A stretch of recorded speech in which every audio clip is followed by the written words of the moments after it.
If the wife accompany her husband on a journey, and differences arise between them on the way, he is required to provide her with her expenses for 1 whole year, and either to return her whence she came, or to entrust her, together with the necessaries for her journey, to a dependable person who is to escort her home. Thy Lord verily ordaineth as he pleaseth, by virtue of a sovereignty that overshadoweth the peoples of the earth. Should a woman be divorced in consequence of a proven act of infidelity, she shall receive no maintenance during her period of waiting. Thus hath the day star of our commandment shone forth resplendent from the firmament of justice. Truly the Lord loveth union and harmony, and abhorreth separation and divorce. Live ye one with another, O people, in radiance and joy. By my life, all that are on earth shall pass away, while good deeds alone shall endure.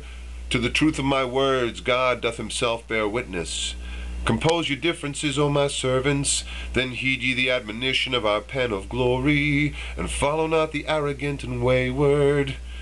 Take heed lest the world beguile you as it beguiled the people who went before you. Observe ye the statutes and precepts of your Lord, and walk ye in this way which hath been laid out before you in righteousness and truth. They who eschew iniquity and error, who adhere to virtue, are in the sight of the one true God among the choicest of his creatures. Their names are extolled by the concourse of the realms above, and by those who dwell in this tabernacle which hath been raised in the name of God. It is forbidden you to trade in slaves, be they men or women. It is not for him who is himself a servant to buy another of God's servants, and this hath been prohibited in his holy tablet. Thus by his mercy hath the commandment been recorded by the pen of justice. Let no man exalt himself above another. All are but bondslaves before the Lord, and all exemplify the truth that there is none other God but him. He verily is the all-wise, whose wisdom encompasseth all things. Adorn yourselves with the raiment of goodly deeds. He whose deeds attain unto God's good pleasure is assuredly of the people of Baha, and is remembered before his throne. Assist ye the Lord of all creation with works of righteousness, and also through wisdom and utterance. Thus indeed have ye been commanded in most of the tablets by him who is the all-merciful. He truly is cognizant of what I say. Let none contend with another, and let no soul slay another. This verily is that which was forbidden you in a book that hath lain concealed within the tabernacle of glory. What? Would you kill him whom God hath quickened, whom he hath endowed with spirit through a breath from him? Grievous then would be your trespass before his throne. Fear God, and lift not the hand of injustice and oppression to destroy what he hath himself raised up. Nay, walk ye in the way of God the true one. No sooner did the hosts of true knowledge appear, bearing the standards of divine utterance, than the tribes of the religions were put to flight, save only those who willed to drink from the stream of everlasting life in a paradise created by the breath of the all-glorious. God hath decreed in token of his mercy unto his creatures that semen is not unclean. Yield thanks unto him with joy and radiance, and follow not such as are remote from the dawning place of his nearness.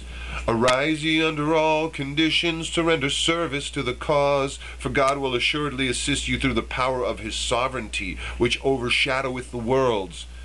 Cleave ye unto the cord of refinement with such tenacity as to allow no trace of dirt to be seen upon your garments. Such is the injunction of one who is sanctified above all refinement. Whoso falleth short of this standard with good reason shall incur no blame.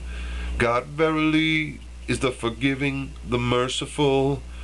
Wash ye every soiled thing with water that hath undergone no alteration in any one of the 3 respects. Take heed not to use water that hath been altered through exposure to the air or to some other agent. Be ye the very essence of cleanliness amongst mankind.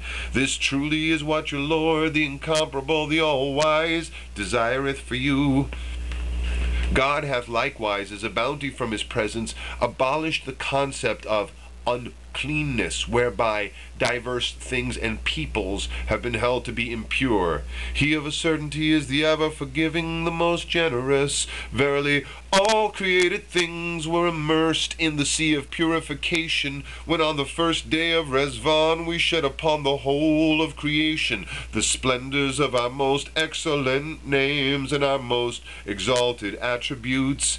This verily is a token of my loving providence, which hath encompassed all the worlds. Consort ye then with the followers of all religions, and proclaim ye the cause of your Lord the most compassionate. This is the very crown of deeds, if ye be of them who understand. God hath enjoined upon you to observe the utmost cleanliness, to the extent of washing what is soiled with dust, let alone with hardened dirt and similar defilement. Fear him, and be of those who are pure.